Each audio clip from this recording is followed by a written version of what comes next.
अस्सलामुअलैकुम। मेरा नाम मेहरुनिसा है। मेरी शादी होके 3 साल हुआ। मेरे शौहर के साथ अच्छे रही मैं 3 साल तक, पर बच्चे ने और बोल के बहुत जुल्मा कर रहे थे।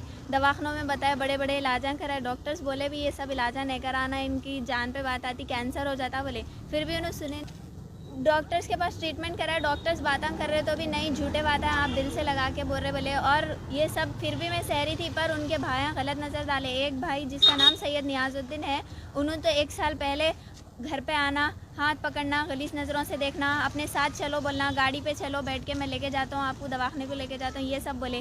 फिर परसों दवाखाने को गए, जब उनका बड़ा भाई, घर पे कोई भी नहीं थे, सिर्फ मेरा शौहर, मेरे सास और मैं थी। जब उनका बड़ा भाई मेरे को कमरे में से हाथ पकड़ के कमरे में चलो बोले, उनका नाम है सैयद नईमुद्दीन। ये 2 भाई गलत हरकत करने की वजह यही है, एक तो उनके भाइयों की गलत हरकत और ये औलाद नहीं होना बोल के बहुत जुल्मा हो रहे थे, दूसरी शादी कर लेता हूँ मैं, तू नहीं होना, तो इसीलिए मैं खुला ले ली। खुला जब मैं अपना सामान वापस लेने के लिए गई तो लोग मेरे ऊपर बहुत ज़्यादा जुल्म करे, इतनी बुरी तरीके से मारे। मैं तो खामोश आ गई थी, नीचे रोड पे गिरा के लिड़ा के मारे। मेरे वालिद को, मेरे आंटी को, मामा को, मेरे भाइयों को, सबको। उनके भाई सैयद नियाजुद्दीन, सैयद इमरानुद्दीन और उनके 2 बहना सलमा बेगम, हिना बेगम, रोड पे लिड़ा के इतनी बुरी तरीके से मारे। पूरे गवाह हैं वहाँ पर मारने वाले।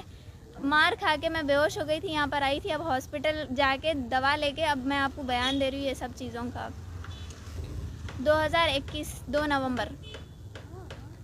आज मारने की वजह क्या है अपनी? सामान लेने के लिए गए तो मैं घर पे नहीं आना, सामान नहीं देखना, बल्कि उन्होंने मेरे को मारे। मैं आना ही नहीं घर पे, बल्कि हम लोग बाहर निकल के आ गए तो भी मेरे शौहर आके इतनी ज़ोर से मारे, मेरे ये पूरा सर में दर्द हो रहा है।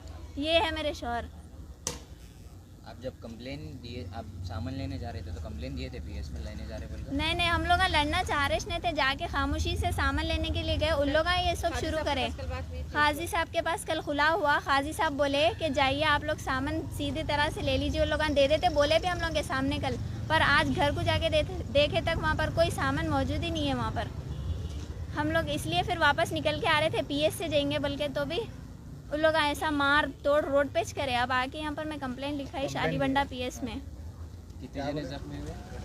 4-5 जने जख्मी हुए, मेरे वालिद, मेरे आंटी, मामा और भाई। मेरे को तो बहुत बुरा।